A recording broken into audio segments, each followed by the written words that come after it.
ada ide dari Umar bin Khattab yang disampaikan oleh baginda Rasulullah SAW, lalu disepakati oleh Allah Subhanahu Wa Taala, sehingga Allah Subhanahu Wa Taala menurunkan wahyu kepada baginda Rasulullah SAW.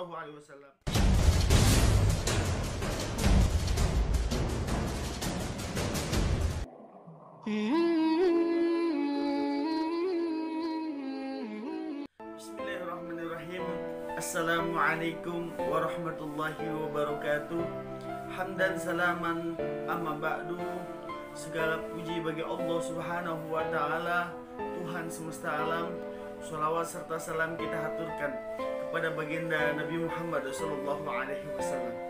Pemirsa As-Siddiqiyah TV yang dimuliakan oleh Allah Subhanahu wa taala, lagu Siti Aisyah istri Rasulullah sallallahu alaihi wasallam sedang viral di jagat maya.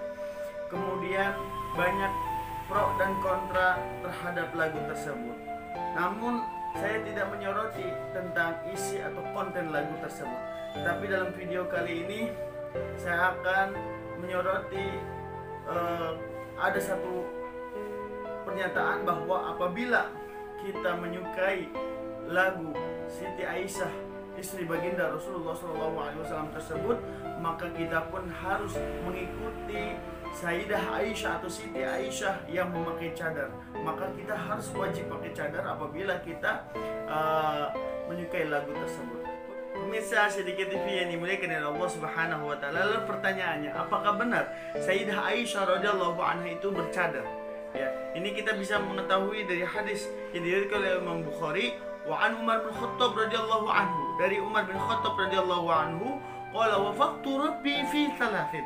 Ya, ideku sesuai dengan kehendak Allah Subhanahu wa taala dalam 3 hal. Jadi ada ide dari Umar bin Khattab yang disampaikan oleh baginda Rasulullah SAW, lalu disepakati oleh Allah Subhanahu wa taala, sehingga Allah Subhanahu wa taala menurunkan wahyu kepada baginda Rasulullah SAW. Salah satunya adalah qultu ya Rasulullah, aku berkata kepada baginda Rasulullah SAW, lau amartani sa'aka, jika engkau memerintahkan kepada istri-istrimu ayah tajibna untuk bisa memakai hijab atau berhijab atau memakai cadar, fa innahu yadkhulu 'alaikal barru wal fajir, maka nanti kemungkinan ada laki-laki yang datang ke rumahmu, berkunjung ke rumahmu, ya. Laki-laki tersebut bisa jadi laki-laki tersebut orang baik, bisa jadi laki-laki itu al-fajir, orang yang buruk. Sehingga seharusnya engkau memerintahkan untuk istri-istrimu berhijab. Sehingga fanazalat ayatul hijab, sehingga turunlah ayat hijab, wa idza sa'altumuhunna mata'an fas'aluhunna min wara'i hijabin. Ya, apabila kamu minta sesuatu keperluan kepada mereka istri-istri Nabi, maka mintalah dari belakang tabir. Silahkan dibaca surat Al-Ahzab ayat 53. Nah, ini adalah ayat yang diturunkan oleh Allah Subhanahu wa taala berkaitan dengan ide Umar bin Khattab radhiyallahu anhu yang disampaikan oleh kepada baginda Rasulullah SAW, bahwa istri Nabi haruslah berhijab. Hadis riwayat Bukhari. Pemirsa As-Siddiqiyah TV yang dimuliakan oleh Allah Subhanahu wa taala, apakah ini wajib jika ayat itu turun kepada istri-istri Nabi? Apakah wajib juga kepada istri-istri para sahabat atau istri-istri kaum muslimin pada umumnya? Ya. Dulu ketika zaman baginda Rasulullah SAW, ternyata banyak istri sahabat yang tidak bercadar, tapi ada juga yang bercadar. Ini kita bisa mengetahui dari hadis yang diriwayatkan oleh Imam Abu Dawud, anna Asma binta Abi Bakrin, bahwa sesungguhnya Asma, anak putri dari Abu Bakar radhiyallahu anhu, dakhalat ala Rasulullah sallallahu alaihi wasallam, menemui baginda Rasulullah sallallahu alaihi wasallam, wa 'alaiha thiyabun riqaqun. Ketika Asma binti Abu Bakar itu datang kepada baginda Rasulullah sallallahu alaihi wasallam menggunakan pakaian yang tipis, fa a'rada anha Rasulullah sallallahu alaihi wasallam, kemudian baginda Rasulullah berpaling kepadanya. Wa qala ya Asma, kemudian bersabda kepada Asma, ya Asma, innal mar'ah, sesungguhnya wanita, idza balagatil mahid, ketika wanita itu sudah mencapai haid, lam tasluh, maka tidak boleh ayyuro minha, ya, untuk menampakkan darinya ila hadza wa hadza wa asyara ila wajhihi wa kafai.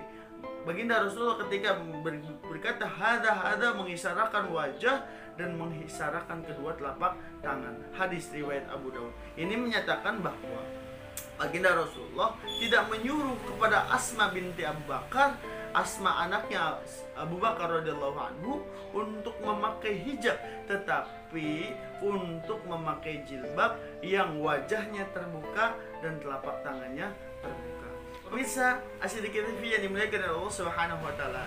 Ada satu hadis lagi yang diriwayatkan oleh Imam Bukhari an Abi Sa'id Al-Khudri, dari Abi Sa'id Al-Khudri anna Rasulullah sallallahu alaihi wasallam, bahwa sesungguhnya Rasulullah sallallahu alaihi wasallam qala, bersabda, iyyakum wal julusa bituruqat. Ya, janganlah kamu duduk-duduk di jalanan.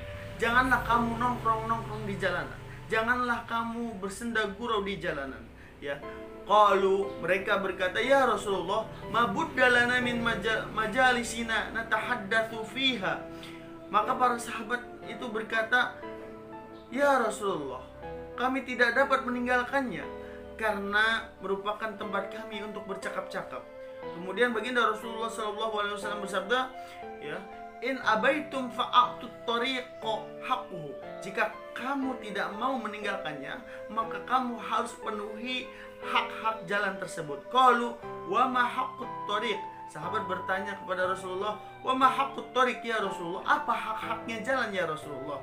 Qala, baginda Rasulullah SAW bersabda, qala ghaddul basar, menjaga pandangan, wa kaful adza, dan menghilangkan gangguan, waraddus salam, dan ucapkanlah salam, wal amru bil ma'ruf, dan perintahkanlah kepada kebaikan, wa nahyu anil munkar, dan laranglah jika ada keburukan. Ini hadis riwayat Bukhari. Pemirsa Asy-Siddiqiyah TV yang dimuliakan oleh Allah Subhanahu wa taala, dari hadis ini menyatakan bahwa ada hak-hak jalan jika kita nongkrong di jalanan. Yang pertama, ghadul basar. Ini menunjukkan menjaga pandangan. Artinya, ketika zaman baginda Rasulullah SAW, banyak wanita-wanita yang tidak berhijab, tidak bercadar, tidak menggunakan cadar, sehingga laki-laki yang duduk di jalanan harus ghadul basar, menjaga pandangan. Apabila banyak orang-orang wanita muslimah yang ketika itu di zaman Nabi memakai cadar, sudah pasti tidak ada hadis tentang ghadul basar tersebut. Pemirsa Asy-Siddiqiyah TV yang dimuliakan oleh Allah Subhanahu wa taala, maka menurut jumhurul ulama, mayoritas ulama, bahwa memakai cadar itu adalah tidak wajib, tetapi adalah sunnah. Ini dinyatakan dalam kitab Al-Mawsu'ah Al-Fiqhiyah Al-Kuwaitiyah. Fadhahaba jumhurul ulama, mayoritas ulama berpendapat, Al-Hanafiyah wal Malikiyah wal Syafi'iyah wal Hanabilah, Imam Hanafi, Imam Maliki, Imam Syafi'i, Imam Hambali, ya, annal wajha laisa bi'auratin. Sesungguhnya wajah itu adalah bukan termasuk aurat. Wa idza lam yakun auratan, maka jika wajah itu bukan aurat, fa innahu yajuzu laha an tastaruhu, maka dibolehkan untuk menutup wajahnya, fatang takiba, atau menutupnya. Jadi menurut ulama, jumhur ulama, mayoritas ulama, wajah itu bukan aurat, maka boleh kita tutup maupun boleh kita buka. Sehingga pendapat yang paling sahih, pendapat yang paling disepakati oleh ulama, mayoritas ulama, adalah hukumnya cadar sunnah muakkadah.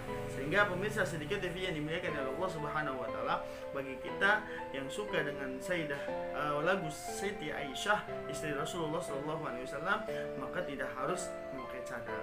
Cuma kalau memakai cadar itu lebih bagus dan itu lebih ahsan, lebih afdal. Tetapi kalau tidak pakai cadar itu pun cukup, karena sudah menutup aurat dan wajah itu bukan bagian daripada aurat. Demikian video kali ini. Mohon maaf bila ada kesalahan. Akhir kalam, ihdinas shiratal mustaqim wal afwa minkum wa ridwal inayya. Assalamualaikum warahmatullahi wabarakatuh.